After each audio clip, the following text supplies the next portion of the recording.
Well, good morning, everybody. Thank you for being here today for our announcement. I'm joined today by Scott Fash, who's the CEO of BILD Alberta, Kalen who is the leadership of BILD Edmonton Metro, and Brian Hahn, who's the leadership of BILD Calgary region.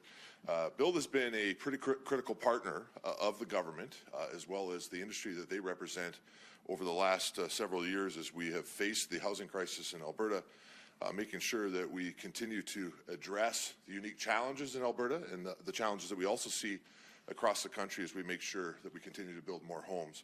We certainly appreciate their support, and I think together we've been able to accomplish significant things. When we started out a year and a half ago to really focus on what was taking place with housing, we focused on two areas. First was on reducing red tape, working with our municipal partners and finding ways to remove barriers to be able to make sure that the industry could do what they do best, which is build homes. And I'm always happy to report how well that has gone. I think the success of that is, CMHC just said again the other day, we're the only place that's seeing these level of numbers, and it's absolutely critical that we continue with that work, but it's also critical that we continue to celebrate it. The reality is in our province, housing starts are up 35% from last year. That starts rising to 33,577 homes so far in this year. Housing starts from January to September 2024 compared to January to September 2023 have seen province-wide, as I said, increases of 35%, but in Edmonton increases of 47%, Calgary increases of 23%, in Lethbridge increases of 305%, and in Red Deer increases of 115%. The other critical component is as we continue to see purpose-built rentals increase, which is something that we challenge the industry to do. We're really excited that almost a third of our new builds are all purpose-built rentals, which is critical to stabilizing the market, with 10,699 purpose-built rentals, which is an increase of, as I said, 32% of housing starts. In the first half of 2024, saw almost 10,000 new apartment starts in our province, which is the highest in a half a year in Alberta history and broke the record that was previously set in 1977. So that work with the industry has been critical, and we're seeing the benefits of it. I also want to be clear, though, that the government still recognizes that it's absolutely critical that we continue to work on the affordable housing side of the file, which is why we just recently announced another $850 million that's going into affordable housing initiatives to build more than 5,100 units and close to 900 shelter spaces. It includes projects that have been committed to, that are in progress, and are complete, as well, together with our partners, Alberta's government supporting $9 billion in investment in affordable housing across the province, which is creating 25,000 additional low-income households by 2031, new households, and bringing our stock up to 82,000 affordable households across the province. And the good news is that it's working. We are starting to see stabilization in rental stock and rental rates in the province. Calgary apartment rates rent fell by 4.7% annually in October, which in comparison to a place like Montreal, which only fell by about 2.9%, shows that that work is paying dividends, which is exciting. But there's more work to do, which takes me to our announcement today. We continue to want to reduce red tape and find ways that industry can communicate with the government to figure out ways to remove barriers. And today, I am announcing that we are launching a new online portal called Stop Housing Delays. Through this portal, developers, municipalities, and other partners in the housing industry can share their experiences of unnecessary red tape or roadblocks that are slowing down the whole building process. They can share with us how certain laws, bylaws, or processes are causing delays to help us understand barriers that are preventing quick and efficient residential construction. This can include municipal bylaws, provincial policies, or even federal regulations that are hindering development. Once these are submitted, my department will collect the information on the delay and work with the appropriate area of government or other governments to address the concern and find a solution. This will help us see where we are able to make quick policy changes or where we need to dig in further. It will also ensure that the government knows where in the province housing is moving forward quickly and where development is being delayed. The information that we receive from the Stop Housing Delays portal will help us engage with industry, municipalities, and other governments. By reducing barriers and red tape that is delaying housing development, we can ensure more homes are being built faster for Albertans who need them. We are making major investments to build new homes, improve existing affordable housing, and deliver programs that improve access to housing. And these actions are improving the housing situation in communities all across the province. We will continue to work with our partners to get more homes built and to help increase housing options available for all Albertans. And as I said, industry will continue to be the key factor in that relationship, and we will continue to work very closely with BILD Alberta all across the province to continue this work together. And with that, I would like to ask Scott Fash, the CEO of BILD Alberta, to come up and share a few comments with you. Scott? Thank you, Minister Nixon and the Government of Alberta for your commitment to making housing more attainable and for today's launch of the Stop Housing Delays portal. This is an important step forward, and it demonstrates the government's commitment to identifying and reducing the barriers industry faces in building the housing that Albertans need. Across Alberta, we're fortunate to work with many municipalities that are truly national leaders in supporting timely and efficient housing approvals. But as with any complex process, challenges still arise, sometimes in specific regions or even with individual development officers or provincial regulators. When these issues emerge, our current options for addressing them are often limited and can be both time-consuming and resource-intensive. This is where the new portal can make a real difference. It provides industry a clear way to communicate issues that we experience on the ground, many of which elected officials may not even be aware of. From inconsistent provincial and municipal approval timelines to land dedication requirements that may contravene legislation, the portal allows us to better identify and quantify gaps in legislation, policies, and practices that may unintentionally be causing delays or drive up the costs ultimately for home buyers. This kind of communication and data collection is essential to making meaningful change. By identifying and prioritizing these issues with the support of a portal, we're enabling municipalities, government, and industry to work together towards real practical solutions. Alberta's housing needs are only growing, and by collaborating through this tool, we can tackle the specific barriers that each municipality or region faces to support timely, cost-effective housing. Our industry's goal is to provide Albertans with more choice, flexibility, and affordability in housing, and we recognize that reaching this goal requires a shared commitment and willingness to adapt. So thank you again, Minister Nixon and the Government of Alberta, for taking this proactive step forward. We look forward to working alongside you, our municipal partners, and communities across the province in making housing more accessible to all Albertans. So I'll now hand it off to Kalen Anderson, who's the CEO of BILD Edmonton Metro. Thank you very much, Scott. And especially thank you to Minister Nixon and the Government of Alberta for the launch of the Stop Housing Delays portal. This initiative is an important step towards addressing the practical barriers that our industry faces in meeting housing needs of Edmontonians and residents across the whole Edmonton metro region. One of the most pressing priorities in our region is ensuring an adequate supply of land is ready and accessible for new housing developments. Land supply impacts not only developers, but also the broader community, influencing everything from housing availability to its affordability. Having the right land supported by streamlined processes and responsive policies is essential for building the diverse housing options that our growing population requires. This portal gives us, as industry, a new way to communicate directly with our municipal and provincial partners about the unique challenges that we encounter, from approval timelines to land use requirements and regulatory hurdles. This kind of real-time feedback is invaluable. It will help government gain a fuller understanding of where they can support us in creating smoother pathways to development and removing barriers that impact not only builders, but Edmonton families looking for more housing choices.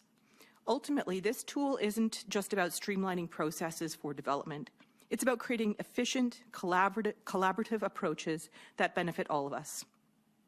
By working together and sharing our insights, we can ensure that land and housing development in the Edmonton metro region is both responsive to the community's needs and able to keep pace with demand, which, as we know, is very high indeed.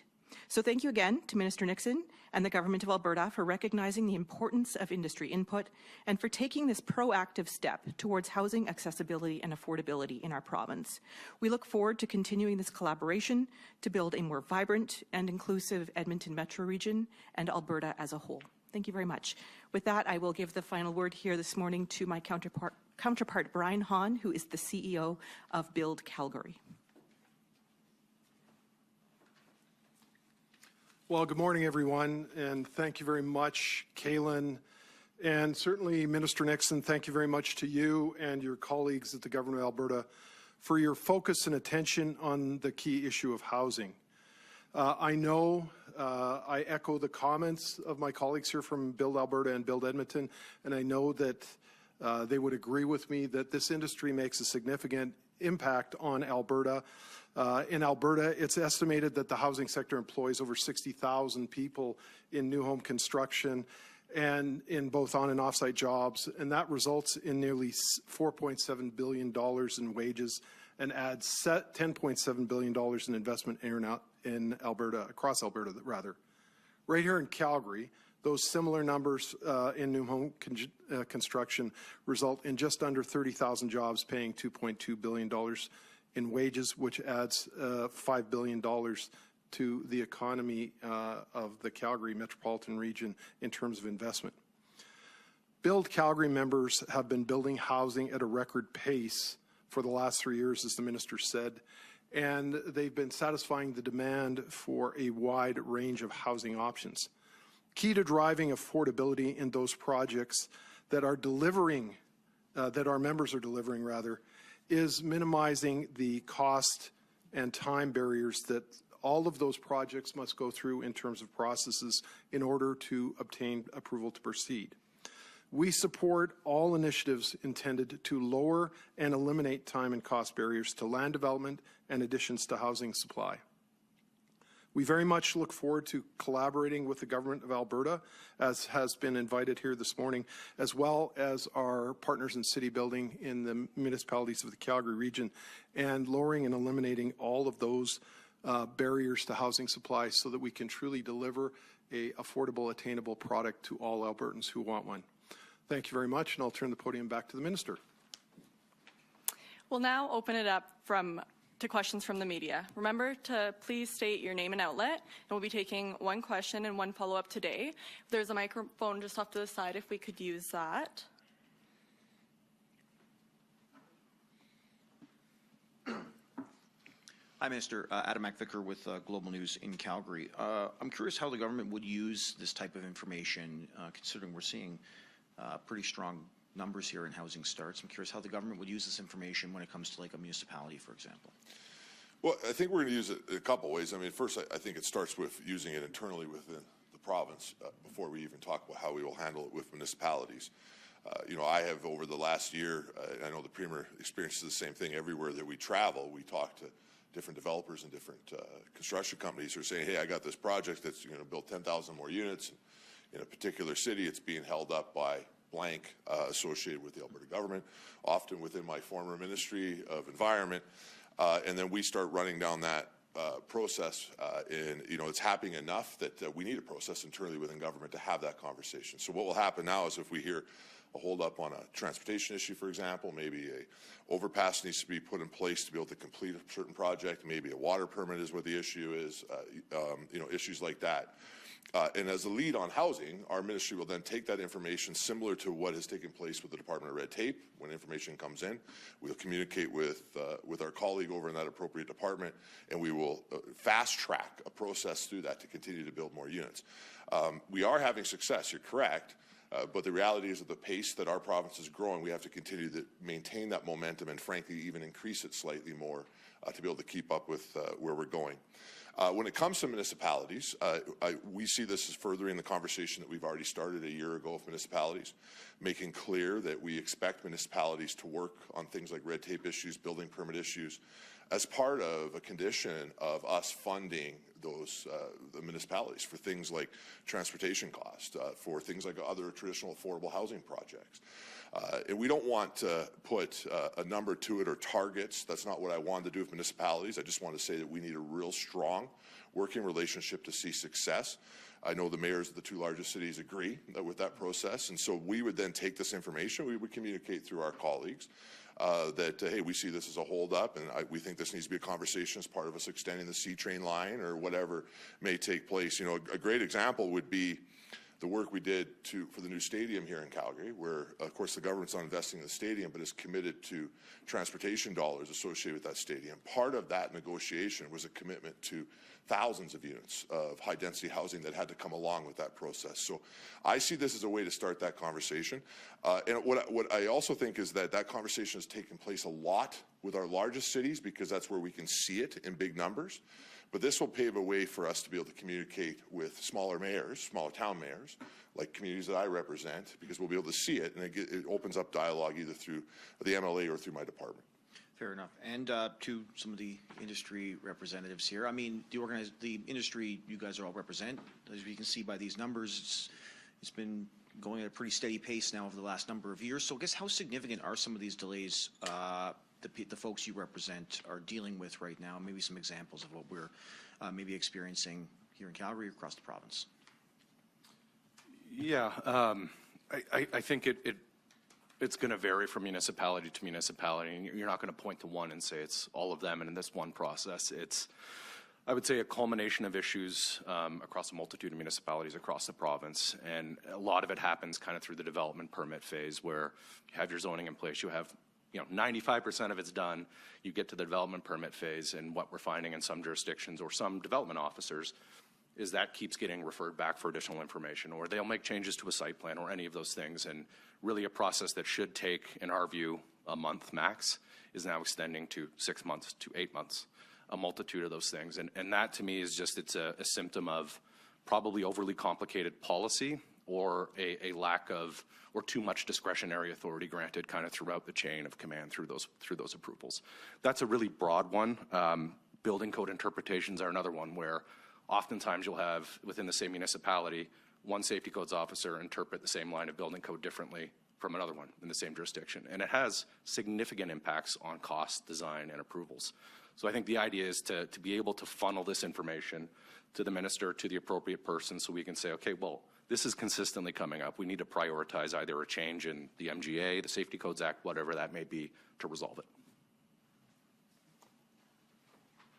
Question for the minister. It's Scott Dipple from CBC Calgary. Hey, Scott. Can you give us a sense of whether the delays that you believe exist in the systems, are they affecting all different types of housing equally, or some hit harder, for example? And I'm thinking you touched upon the increase in affordable, but market, non-market, single family, multifamily, et cetera. Yeah, I think that I don't know if we've identified a pattern between the different types of housing where there be delays. I mean, I hear about delays from all different types of housing. I would say that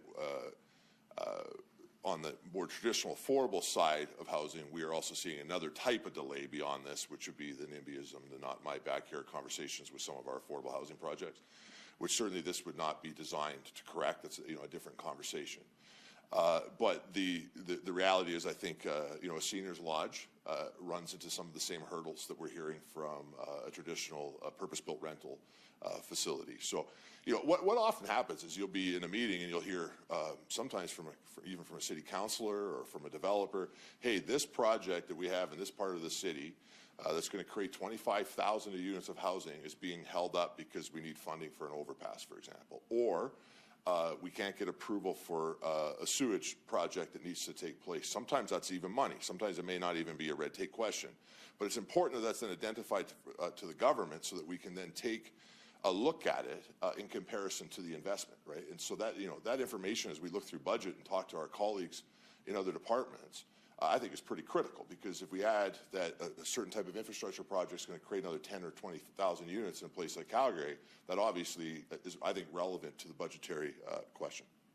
Okay. And follow up for Brian Hahn. It's probably more Calgary specific, so I'll put it to you. And that is, as the minister touched upon, we're seeing increase in housing, record housing starts, that sort of thing.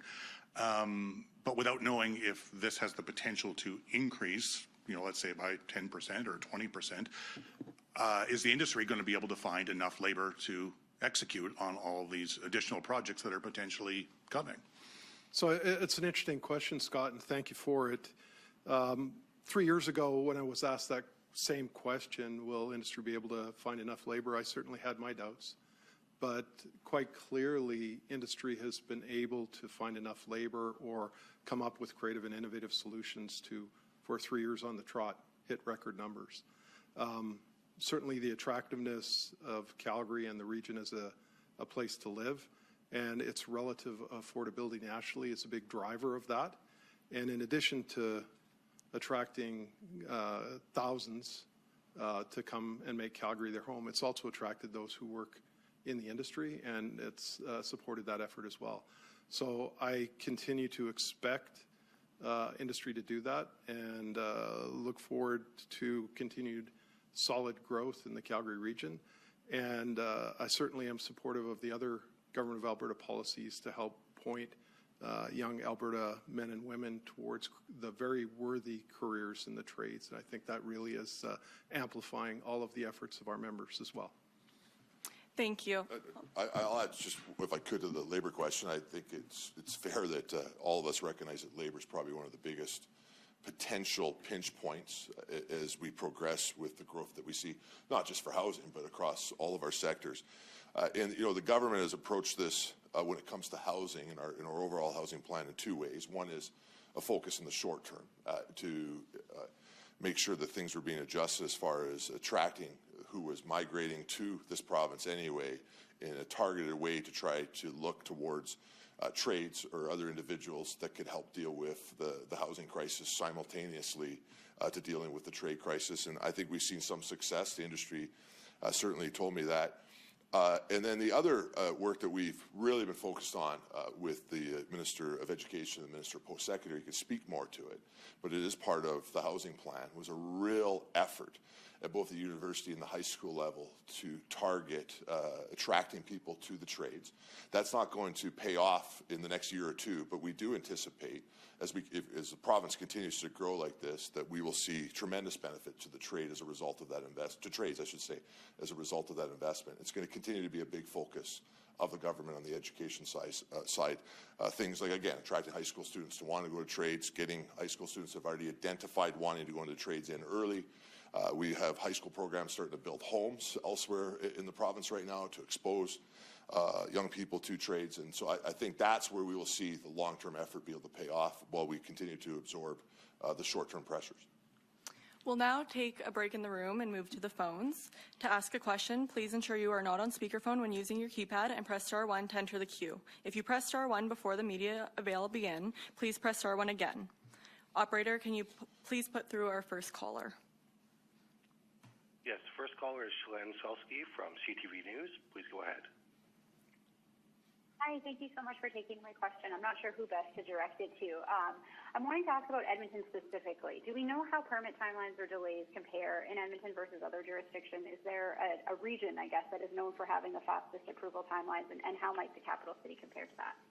Well, I'll let build upon my answer, but my quick answer would be that we see the same comments no matter what city I'm in. At the same time, though, I want to really emphasize that we've seen a lot of effort from both Calgary and Edmonton on this issue. They have responded to the province and to industry's call when it comes particularly to permitting issues. I still think we see some ongoing challenges when it comes to development and land use planning issues, which is a normal. It's a tough conversation for all politicians, but I think we have to give credit to both councils for responding to the request of the government, and they're a big part of why we're seeing these results. But the stories I hear are very similar across the province. I mean, sometimes there's some nuances associated with different projects, but in general, I think it's about the same. But why don't we check with Edmonton? Thank you, Minister. I do need to give a lot of a big shout out, frankly, to this province. When it comes to the national scene, Alberta is crushing it. So we need to keep this in perspective in terms of how well we are doing collectively relative to the rest of the country. I mean, it's quite astonishing. So while improving our delays on a wide variety of dimensions is critical within our big cities and across our mid-sized cities and our towns in Alberta, I do think it's important to put in perspective just how well our province typically does as compared to other jurisdictions. With that said, Edmonton, in terms of the Edmonton-Calgary Battle of Alberta, I'm sorry, Brian, is doing better. But within the Edmonton metro region, Edmonton as a city is not at all the leader of the pack. We're seeing communities like Leduc, Beaumont, Spruce Grove, just, doing a ton of work to expedite the potential for development and to really take the personal challenge upon themselves as administrations and councils to really reduce those timelines. So while Edmonton can put the challenge to Calgary, I would suggest that Leduc should put the challenge back to Edmonton. And as a team, I think that we can succeed a lot better and continue to lead this country. Shaylin, do you have a follow-up? I do, yeah. I guess just to Kalen as a follow-up directly on that, when you talk about the timelines for Leduc, Beaumont, or Spruce Grove, I guess how does that compare to Edmonton? Like, is in terms of permitting approvals or housing bills, what kind of timelines can you provide? And then I guess just another one to the minister. I see there are no officials from either of the cities there today with you. I guess how much were they included in terms of consultations on this plan? So quickly, while I don't have the stats on every community right in front of me, I can tell you that communities like Leduc are able to process permits within a number of days, and in Edmonton it would be more like weeks or months. But all of that is readily available online, and I'd be happy to send that through at a further point. And I should have earlier gave a shout out to my hometown of Sundre, which is doing building permits in 24 hours. I know they're proud of that, so maybe they should challenge everybody. As for the cities, all our cities across the province remain the most critical partner in making sure that we can build the homes that we need inside our communities. We would not be where we're at without that partnership. We continue to consult with them on overall direction. Specifically on this announcement, we can't obviously have everybody who's involved in housing standing on the stage with us. This has, though, overall been developed by the department at my request. As a tool to be able to provide information to the ministry to be able to communicate across government and with other governments. And I have not heard any concerns from the mayors about us investing in that effort to be able to collect that information. Thank you, operator. Next caller, please. The next caller is Catherine Grabowski from Alberta Today. Please go ahead. Hi, thanks. So I'm kind of wondering how these changes or lack of changes will be communicated. Like, will you say, hey, we got 50 submissions about this one regulation, we can't remove it because it's for safety, or hey, we're speeding up this process? How will these changes be communicated? So we're going to follow the same process that we did with red tape reduction, because it worked very well across the government. And so that process was, as information came in, it was shared with the appropriate department and or the appropriate government. Information was then collected about whether this was a very easy thing to handle, and obviously then action would be taken quickly. If it's something that requires a policy decision or a change of that magnitude, that information then went back up to the red tape minister. In this case, would go back up to us. We would communicate with the individual who provided it to let them know where it was at, and then it would go into a conversation with whatever government was there of whether or not it made sense to legislate or to regulate on that particular issue. Those decisions will be made based, frankly, on the gain versus the not gain of whatever the investment may be in regards to red tape. That process worked very, very well. The proponents who brought in information were able to receive feedback on what they had presented, and it gave the opportunity for the decision makers also to work at it with either the department and or their administration if it was a different level of government. So that's the process we're going to try to follow, and we'll see how it works. And one of the things we heard today is that sometimes building code inspectors or what have you, they have different interpretations of existing laws. So will there be any sort of province-wide review of the codes to ensure they're clear? Does something need to change with the inspection process? I'm interested in that piece, in how these rules are interpreted. So great question. Let me start off by saying that in no way are we saying the portal is the only part of our housing plan. It's just another step along the way in the work that we're doing together to build more homes. We've had multiple roundtables with the industry, of which BILD has helped us put together and has participated in. Minister McIver and I just recently had 2 other rounds, one in Calgary, one in Edmonton, with developers and builders, We're able to collect that information. As a result of that, I know BILD, I believe, has actually just given to my department a report, I believe, yesterday that we're looking at to look at some of the next steps as we move forward together. And further to that, Municipal Affairs and my department have put together a working group when it comes to the question about inspectors in the building code, which is going to come back with some recommendations on how we can make sure we're building safe, we're meeting all of the requirements that we need to, and we're building high quality, but we're not seeing unnecessary delays because of communication challenges within the building code or interpretation challenges. Thank you. We're going to come back to the room for our final question. Please go ahead. Kevin Green from CTV. The first question I have would be for someone from industry. You guys have alluded to that red tape or excessive restrictions on building have increased or are an increased cost. I'm trying to quantify that. Is it a 5%, a 10%, a 20% sort of overall cost? And if you can shave that cost, who does the savings get passed on to? The buyer, or is it just more profit for builders? Yeah, ultimately it depends on the specific process, the specific delay, and the costs associated with it. Well, I think most of us think of a house. Like, let's take an average house. Is it 10% of a house cost is in I mean, the time delays? delays, you could absolutely, I would say 10% is absolutely a fair number. Sometimes it might go even higher than that, depending on the scale of the project, because delays can go all the way back to when a municipality approves the land. The carrying costs associated with that over multiple years to then bring that land online, then brought into delays associated with development permits and everything through those lines. So I think 10% is absolutely a fair number. And yes, ultimately, we have a hyper-competitive industry.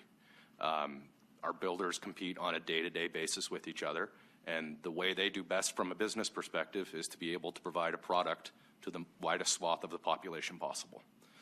That's why we have largely in this province been able to have a more affordable housing market than many of the others. We have continued to be able to provide that product to those, again, that wider proportion of the population than many of the others. And yeah, it does get passed on ultimately through competition. Yeah. And my second question is for the minister. You've identified various levels of government, federal, provincial, municipal. I can see how you guys would have direct control over provincial regulations and how they might be enacted, but for federal or municipal, where it seems that's where a lot of this lies, what's your hammer? I mean, if you determine that there's a problem, something that needs to be fixed, how do you tell them to fix it? Just by saying pretty please, or like, how do you enforce it?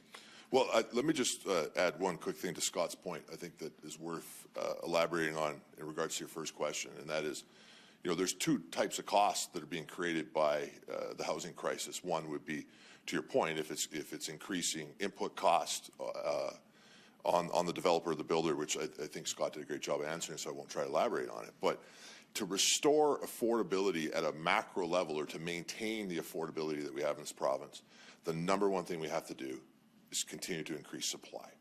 And so in and of itself, it's not just the direct input cost of that house, which may or may not, depending on what was brought forward, but there may or may not reduce costs, I should say. But every time that we bring on another 5,000 or 10,000 units in this province, we get closer to restoring that supply in our market, which will bring back stability to both the rental market and the housing market. As for the federal government, look, I am not a champion of the federal government. I've, at this podium, spoken about my concerns with the feds lots. The reality is the federal government has very limited areas associated with the actual regulatory process of our construction industry in the province. This province has made sure that it has been maintained. We have not signed on to certain building code issues that we think would provide increased costs to our industry associated with things like climate change, and we will not be. Most of the conversation that we would have with the federal government when it comes to housing would be about investment in affordable housing, stuff like investment in infrastructure, Housing Accelerator Fund as an example. We continue to see some serious challenges from my perspective of the lack of per capita investment, not only in municipalities, but particularly when it comes to First Nation communities, which has been, I think, deeply troubling for the federal government. But as for a permanent type of process, with the exception of some rare water issues associated with some development, I don't think that they're the main government that we would be attracted to be fair. And further to that, I think the one thing that the federal government and the province of Alberta agree on is removing barriers to build homes. And if Mr. Fraser was standing here with me today, he would say they continue to call on provinces to do exactly what we're doing, which is get barriers out of the way and build more homes. because he knows what I know, which is that we have to continue to increase supply or we're going to continue to see these challenges. My last point on this is that we are already seeing conversations with the federal government when it comes to housing go significantly better since Bill 18 was passed. We took Quebec's example, and we made sure that the federal government could not bypass the province on important conversations like overall housing funding. You will be hearing from me shortly on some updates on encampment funding. Those type of conversations would not be taking place if we had not passed Bill 18. And so I am looking forward to being able to work more with the federal government because of the Premier's legislation, which has forced them to the table to have a serious conversation with us. But municipal governments, what's your hammer? Well, municipal governments, well, the hammer's money. I hope that we don't have to go there. But as I said in my comments, I've been very clear with municipal governments that holdups on housing in significant ways will factor into funding decisions, not just for my department, which does fund lots of projects in municipalities across the province, but for departments like Transportation and Municipal Affairs. Now, we haven't had to go down that road because our municipalities have responded so far. We hope that they continue to respond. But if we're going to invest inside communities in the province, one of the criteria will be that that community is taking that their role in housing seriously so we can continue to develop our province. And I'll do a shout out to Lethbridge today. When I first became the minister, one of my first trips with this file was to Lethbridge, and they had me announcing a project that 5 ministers ago had announced, and they were so excited that it had just received a development permit. I was not impressed. I met with council in an open council meeting. I made very clear to them that if they did not up their game, that this would have serious consequences long term because the province could not afford 4 or 5 year delays on seniors' homes, for example. And if you look at Lethbridge housing starts since that meeting a year ago, they're up 300%. So I think our municipalities in general want to do this. Often, though, what has to happen is that we need to give them the solutions that we're looking for in a clear way that allows them to be able to implement that inside their communities and through their administration. That concludes today's news conference. Thank you, everybody. Thanks, guys.